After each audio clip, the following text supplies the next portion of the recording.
চলুন আজকে তৈরি করি ছোলার শাক। প্রচুর সুস্বাদুও হয়ে থাকে।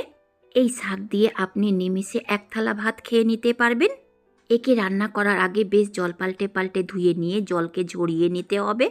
এই শাককে রান্না করার জন্য শক্ত ডাঁটাকে আলাদা করে দিয়ে আগার নরম ডাঁটা আর পাতা নিতে হবে।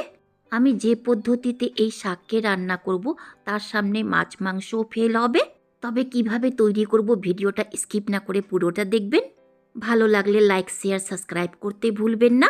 ছোলার শাককে আমি বেগুন দিয়ে রান্না করব, তাই একটা বেগুন নিয়েছি। এই শাক সেদ্ধ হতে বেশ সময় লাগে, তাই একে একদমই কুচিয়ে কেটে নিতে হবে। দেখুন ঠিক এই রকম কুচিয়ে কাটতে হবে। যদি এর থেকেও বেশি কুচিয়ে কাটতে পারেন তো আরও ভালো। একইভাবে সম্পূর্ণ শাককে কেটে নিয়েছি। ছোলার শাকের পরিমাণটা যদি এর থেকে বেশি থাকে তো বেগুনের পরিমাণটাও বেশি দেবেন। বেগুনকে কেটে নিয়ে এই বোটা সাইডটাকেও কেটে আলাদা করে দেব। একটা গোটা বেগুনের 3 ভাগ করেছি, 1 ভাগের 4টা ভাগ করব।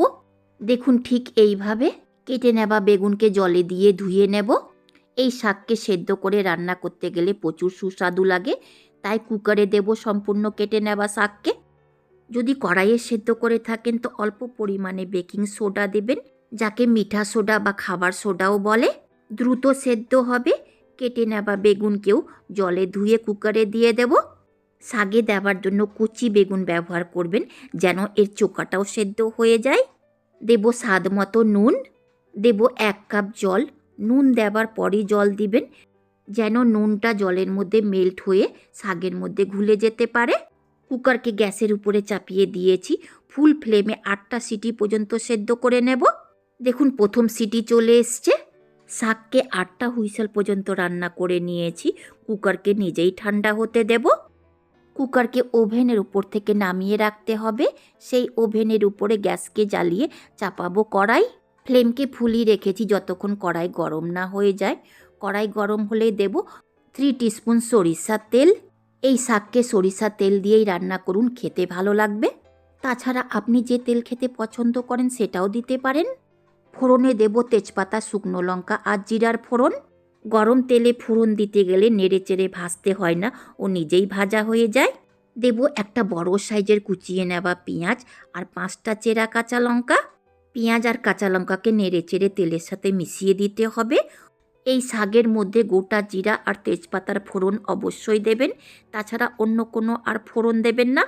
দেব খুব অল্প পরিমাণে নুন, যেন পেঁয়াজটা তাড়াতাড়ি সফট হয়ে যায়। মনে রাখবেন শাককে সেদ্ধ করার সময়ও নুন দিয়েছি। ফ্লেমকে আগেই আমি মিডিয়ামে করেছি।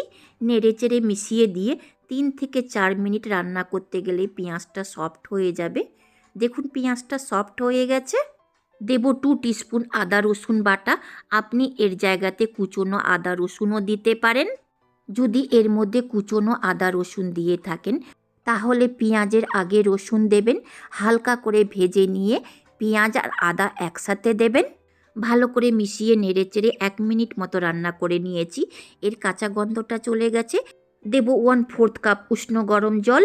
সেই জলের ওপরেই দেব 1 টিস্পুন জিরা পাউডার, 1/2 টিস্পুন ধনে পাউডার, 1/4 টিস্পুন লঙ্কা পাউডার, 1 টিস্পুন হলুদ পাউডার। নেড়েচেড়ে মশলাকে মিশিয়ে নিয়ে 5 থেকে 6 মিনিট রান্না করলেই মশলা থেকে তেল আলাদা হয়ে যাবে। দেখুন মশলার সম্পূর্ণ জল শুকিয়ে গেছে। কড়াইয়ের তলাতেও লাগতে লেগেছে। কড়াইয়ের তলাতে লেগে যাওয়া মশলাকে খুন্তির সাহায্যে অবশ্যই ছাড়িয়ে নিতে হবে, না তো পুড়ে যেতে পারে। দেব সেদ্ধ করে নেওয়া শাক আর বেগুন। মশলার সাথে শাক আর বেগুনকে খুব ভালো করে মেশাতে হবে। এই শাকের মধ্যে বেগুনটা কেন দেওয়া হয় জানেন কি? যেন শাকটা লটপটে হয় আর খেতেও সুস্বাদু লাগে। এই শাককে বেগুন ছাড়া রান্না করে খেয়ে দেখুন, খুব একটা সুস্বাদু লাগবে না।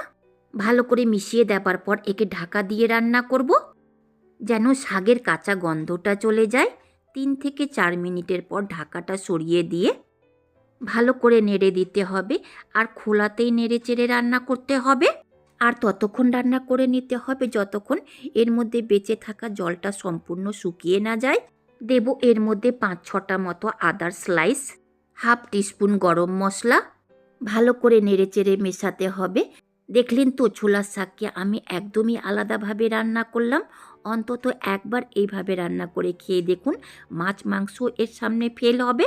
ভালো করে মিশিয়ে দেওয়ার পর ওভেনকে অফ করে দিয়ে প্লেটিং করে নিতে হবে। আপনি একে গরম ভাত বা গরম গরম রুটি পরোটার সঙ্গে খেয়ে দেখুন, খাবারটা জাস্ট জমে যাবে।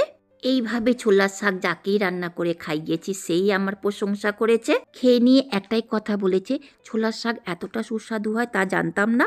যদি ছোলার শাক রেসিপি ভালো লেগে থাকে লাইক কমেন্ট করবেন। শেষ পর্যন্ত দেখার জন্য অনেক ধন্যবাদ।